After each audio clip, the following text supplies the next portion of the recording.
Сами мы по себе язычники, тенгрианство. И мы очень сильно верим в духов. Дух охоты называется Байнай. Добрый день, уважаемые друзья. Как ваши дела? Традиционный вопрос. Уверен, что все хорошо. Это короткое видео посвящаю такой глубокой теме, как вера. Перед тем, как начать говорить, вера — это, всем вам известно, это твердое убеждение, истина для любого человека, который считает это правильным. У каждого человека есть своя религия, то, чему он поклоняется. У нас очень много есть в России религий, и все тому виной это будет правильным, потому что тот человек, который без веры,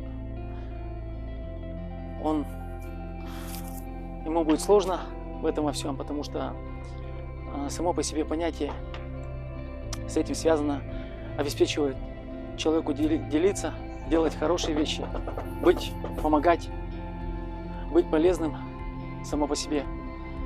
И в этом во всем мы народ Саха. У нас глубокая духовная история, сами мы по себе язычники, тенгрианство. Это означает поклонение божеству, природе, Руй, Айхал, единение с природой.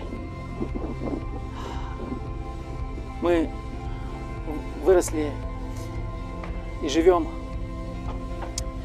на земле Олонхо. Это земля, которая дает нам молоко, чистый воздух, талые ледяные воды, которые мы употребляем, жеребятину, мы едим мясо. У нас свой быт, своя культура глубокая. И мы очень сильно верим в духов. Духи у нас, дух охоты называется Байнай. Байнай.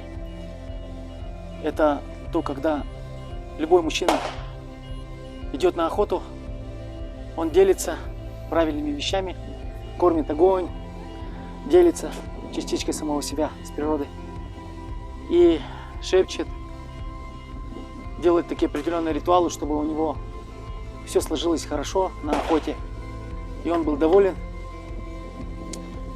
плодотворным процессом. Верование говорит много о чем. У нас, например, в язычестве нет такого, что мы прямо поклоняемся. Я и не обесцениваю другие религии, где необходимо молиться.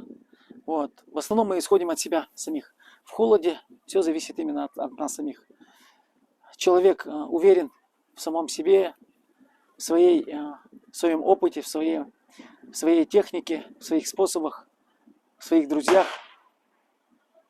На Крайнем Севере охотники очень продумывают, так как экстрим повышенной опасности завышен на Крайнем Севере. Если где-нибудь там у тебя машина сломается, или где-нибудь, не дай боже, какой-то упаси случай, должен быть всегда аварийный вариант. Одежда сухая, друзья должны быть, запчасти должны быть, одежда, подменка, очень много страховочных таких моментов. Нож якутский должен быть обязательно. И, конечно, дедушка Байнай. Дедушка Байнай, где тоже идет в одной параллели вместе с охотником, где охотник больше, конечно, надеется на себя, чем на везение или на удачу. Допустим, сказав: ладно, я пойду на охоту 10 патронами, а дальше я где-то найду, такого просто это нереально. Каждая иголка с ниткой, все используется. Масло, бензин, продовольствие. Каждая маленькая вещь, она используется на севере. Потому что цена ошибки может быть слишком велика. И сегодня мы говорили про веру. В основном, по мне, например, вера — это когда человек делает какие-то хорошие вещи. Когда он исполняет, когда он живет правильной жизнью, не нарушая правила, не делая ничего плохого.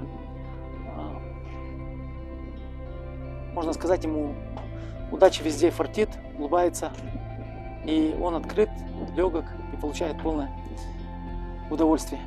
Такое вот небольшое видео, ребята. Поэтому в завершение я хотел сказать, уважайте другие религиозные верования, считайтесь с ними, где вы находитесь, не теряйте себя, делайте хорошие вещи. Каждый человек не является просто телом, мы духовные существа, и сами по себе от наших мыслей много что зависит. Всего доброго, до скорой встречи.